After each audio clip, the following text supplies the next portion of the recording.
I'm Quinton Lucas, the mayor of Kansas City, and I'm here actually at a spot for which I have great appreciation.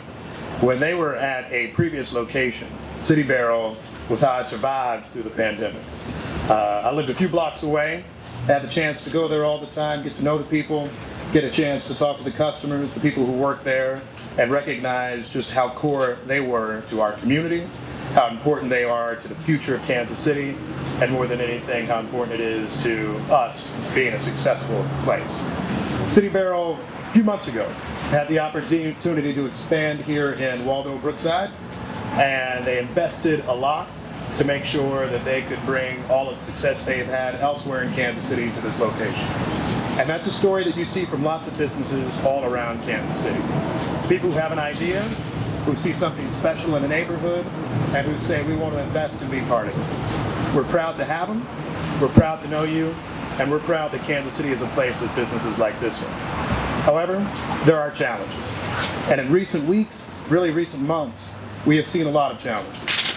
Burglaries, small business break-ins, vandalism, any number of issues that are impacting our businesses throughout Kansas City. So myself, my colleagues on the City Council who you'll be hearing from, and others, have said, how can we try to help out? Certainly, there is always the important work to do, from law enforcement, from incarceration, and I've talked a lot this week about making sure that we open up more detention opportunities, making sure that we are doing the enforcement work that's necessary, giving adequate patrols, and we will never shirk on our responsibility as a community to keep people safe. But another thing in talking to local businesses, particularly small businesses that I've heard from people, is that occasionally you need a little bit of help. When you have a break-in like this one, and you're already living on narrow margins, on thin margins, maybe that extra few $1,000s doesn't seem like a lot to others, but it's a lot to you. That's why today we're talking about and announcing, and I'll be introducing by ordinance, a program that allows us to allow businesses to get back to work. We're calling it the Back to Business Fund. I want to thank our Small Business Commission in Kansas City, Nia Richardson, and our business office in Kansas City, and so many who have done the work to make sure we can get here. Under the Back to Business Fund, the city will be awarding grants of $3,000 to help, up to $3,000, to help eligible businesses recover from burglaries and vandalism. What does that help look like? That help looks like things like fixing broken windows, doors, locks, graffiti, and murals that are damaged by vandalism. There's also in this program an up to $5,000 amount eligible for certain security measures to prevent future property crimes. That includes security cameras and locks and more. So we want to make sure that we're looking at the prevention side, that's the fund and the applications that are up to $5,000, and also how people recover. That's what's up to $3,000. To the question of is this everything? The answer is no. Again, we know we have a lot of work to do. We need to, step one, make sure that this is a city that's safer. We need to make sure that those who are offending these situations not only face repercussions, but frankly that we're finding ways to prevent them doing this in the first place. And that is a longer conversation than the work we do every day.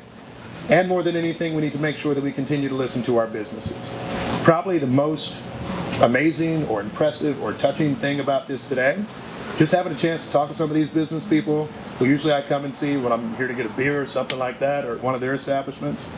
They're some of the most optimistic people about Kansas City and its future. And I think the reason we're doing this today is because in return, we're optimistic about them.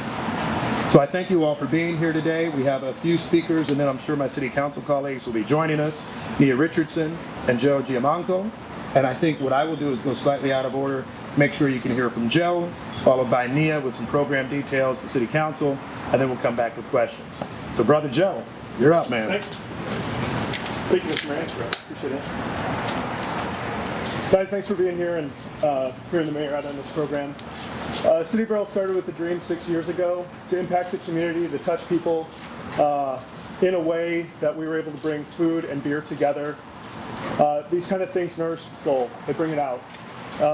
When we came to the Waldo Brookside neighborhood, this was already a space that the community had developed. John Couture over at Beer Station, this was a gathering spot. It was where things were talked about and moving forward.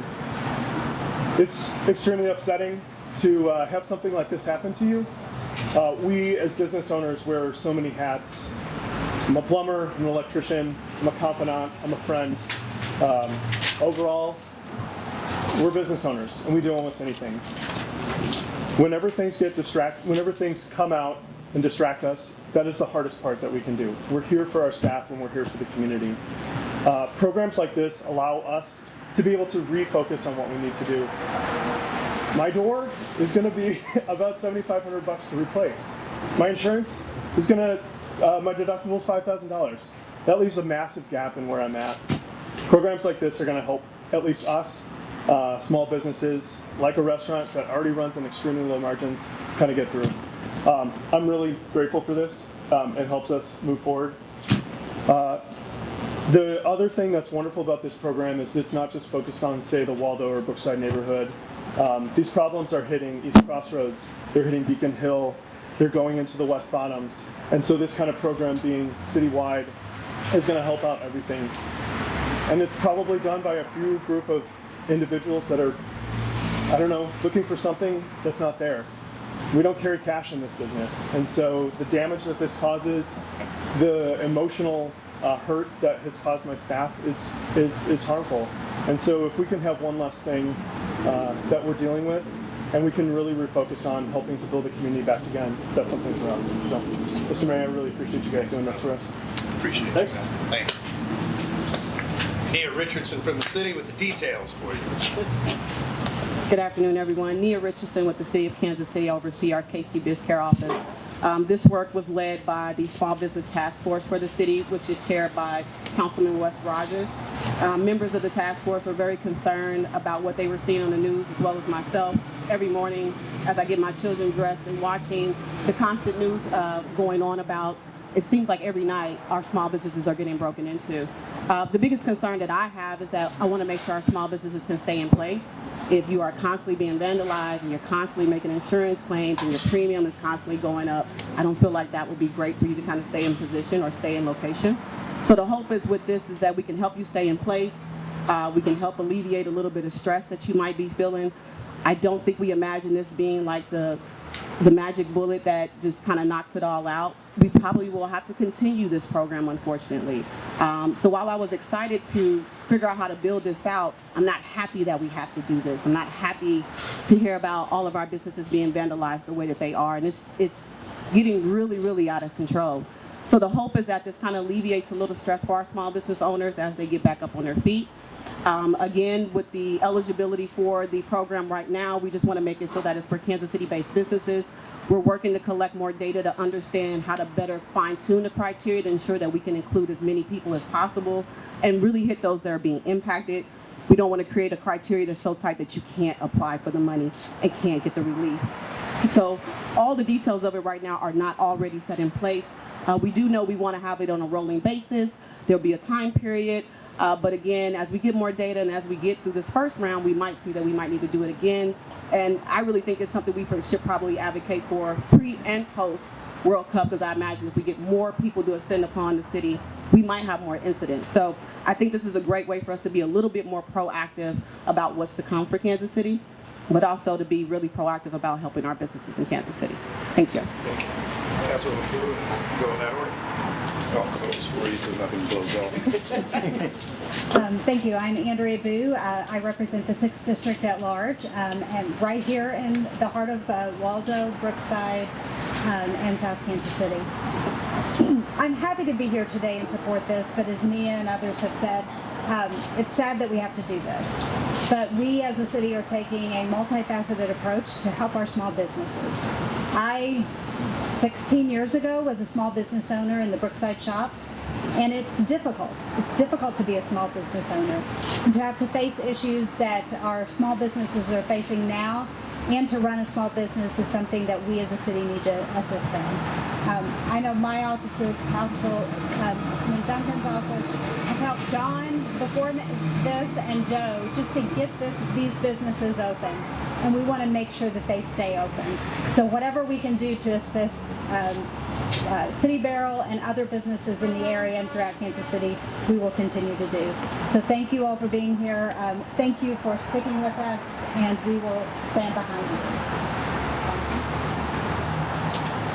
Jonathan Duncan, 6th District and District City Council. All I want to say is that this, as many others have said, this isn't going to fix everything. What it will do is show business leaders, the business community, and the community at large that we have your back.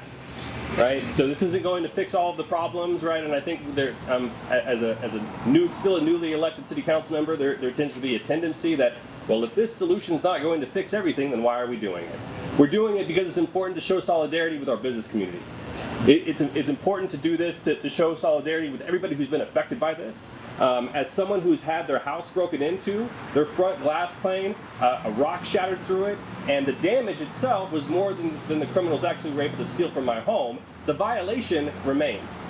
And I think just showing the solidarity with our business community that we're here, that we have your back, I think is worth more than any amount that we're able to provide in actual assistance. So we're not done. There's still more to do, as the mayor said, but this is just one more step and one more tool that we can use to show our business community that we have your back. I'm Kevin O'Neill, 1st District at Large. This is my fifth year on council. And I really do appreciate the mayor introducing this ordinance, and along with it, the idea that we have another ordinance today in front of us that's going to create about 100 and some odd spaces up on the 8th floor at the police station. We are taking public safety seriously, and it's hard as we go forward to do things in a timely manner. So I think this gives us something between the 8th floor at City Hall or at the police station, between this new program. We're trying to catch up and help the small businesses as much as we can. And these are two ways. I think getting criminals off the street and helping those that are victims and criminalized by that, we need to continue to do. So thank you for all being here, and I would introduce my colleague, Wes Riley. I wasn't planning on saying anything, but I will follow up on a few things that other folks have said. Obviously, we've got a problem. It's a multifaceted approach. A few things that haven't been mentioned. We're building a new low-barrier shelter, which will help a lot.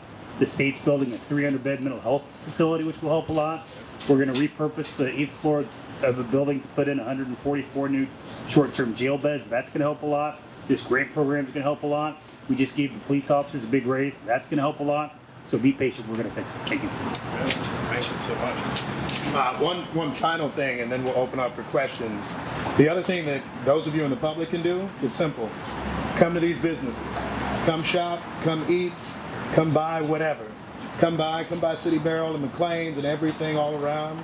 Come through every part of the city, because as was noted by Joe, we're seeing this in every part of the city. Thank you all so much for being here.